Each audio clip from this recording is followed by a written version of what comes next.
सुप्रभात बच्चों, आप सभी का हिंदी कक्षा में स्वागत है। मैं आप सभी की हिंदी मैम अनीमा मैम बोल रही हूँ। आज की कक्षा में मैं आप सभी के समक्ष आपके ग्रामर बुक अर्थात सार्थक हिंदी व्याकरण पाठ्य पुस्तक से पाठ पर्यायवाची शब्द लेकर के प्रस्तुत हुई हूँ। पर्यायवाची शब्द किसे कहते हैं, पहले हम लोग यह जानेंगे बच्चों, इसकी परिभाषा क्या है तथा इनकी कुछ विशेषताएं भी हैं। मैं बारी बारी से आपको समझाऊंगी। तो चलते हैं परिभाषा की ओर। पाठ है पर्यायवाची शब्द। परिभाषा कुछ इस प्रकार है। लगभग समान अर्थ देने वाले शब्दों को समानार्थी या फिर हम कह सकते हैं कि पर्यायवाची शब्द कहते हैं।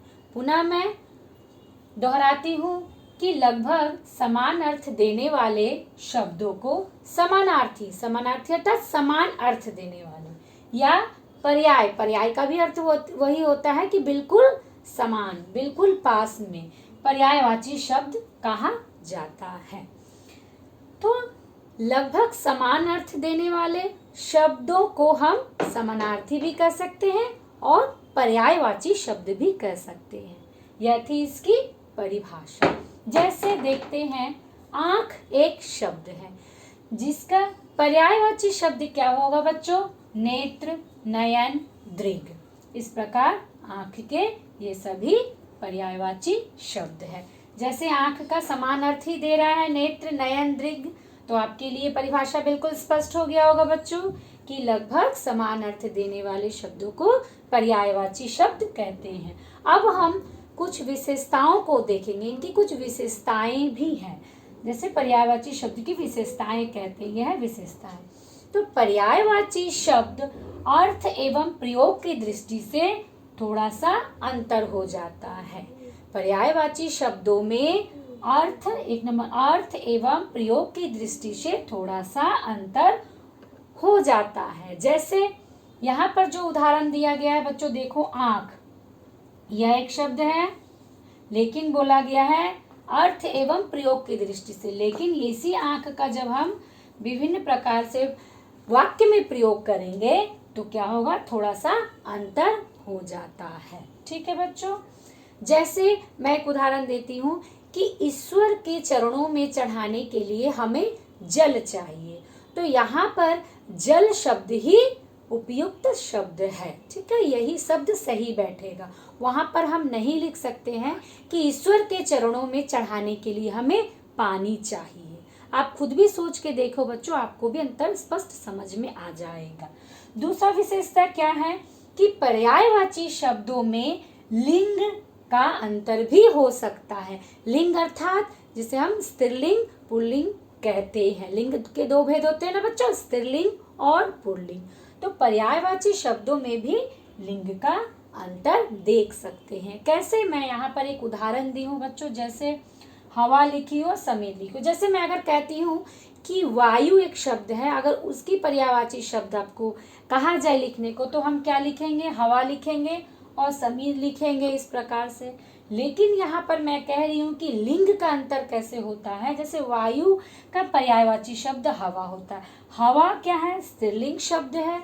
लेकिन वायु का ही जब हम पर्यायवाची शब्द लिखते हैं समीर, तो वह हो जाएगा पुल्लिंग शब्द। तो इस प्रकार ये इसकी विशेषताएं हैं कि पर्यायवाची शब्दों में अर्थ एवं प्रयोग की दृष्टि से थोड़ा सा अंतर देख सकते हैं और पर्यायवाची शब्दों में लिंग का भी परिवर्तन या अंतर देख सकते हैं।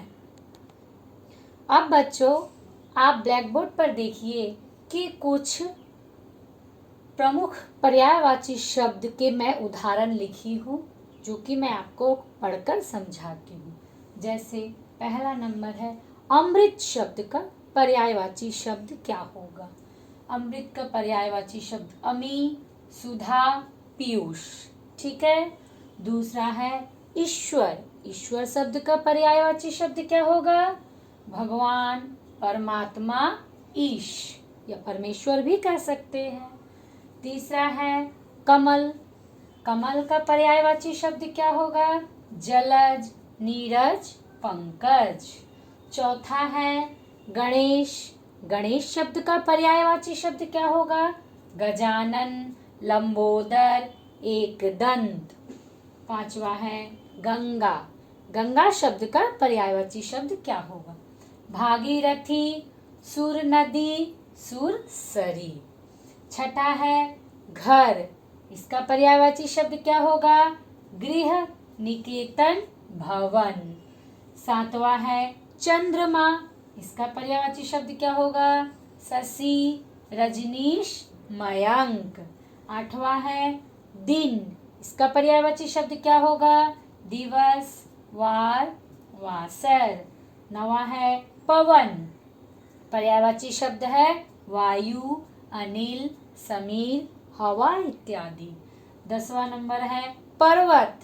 पर्यायवाची शब्द है गिरी, शैल, पहाड़। कुछ और उदाहरण मैं यहाँ पर लिखी हूँ बच्चों, ध्यान दीजिएगा। अंधकार। अंधकार शब्द का पर्यायवाची शब्द है तम, तिमिर, अंधेरा। अग्नि। इसका पर्यायवाची शब्द है आग, अनल, पावक। गाय। इसका पर्यायवाची शब्द है गौ, गैया, धेनु। धरती। इसका पर्यायवाची शब्द है भू, धरा, भूमि। आँख। इसका पर्यायवाची शब्द है नयन, नेत्र, लोचन। सागर। इसका पर्यायवाची शब्द है समुद्र, सिंधु, सिंधु, नदीश।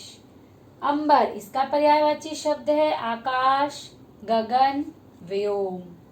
असुर। इसका पर्यायवाची शब्द है राक्षस, दैत्य, दानव।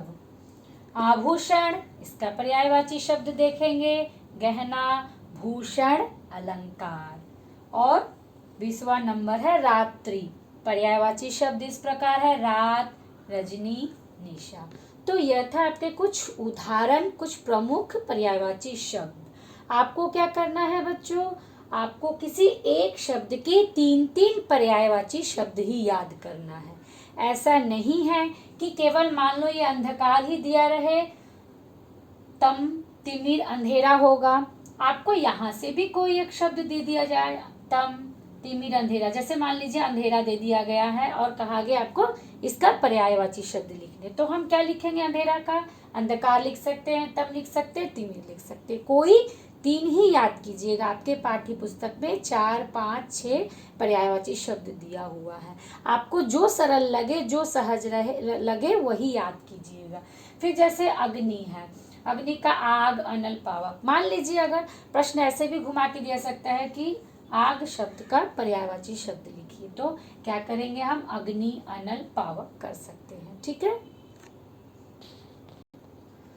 तो बच्चों आज के इस वीडियो में हम लोगों ने क्या पढ़ा? पर्यायवाची शब्द। पर्यायवाची शब्द किसे कहते हैं, पर्यायवाची शब्द की विशेषताएं तथा कुछ विभिन्न प्रकार के पर्यायवाची शब्द को हम लोगों ने पढ़ा। मुझे उम्मीद है बच्चों आप सभी को पर्यायवाची शब्द जो है भली पूर्वक समझ में आ गया होगा और आप भी अपने पाठ्य पुस्तक से कंठस्थ करिए। धन्यवाद।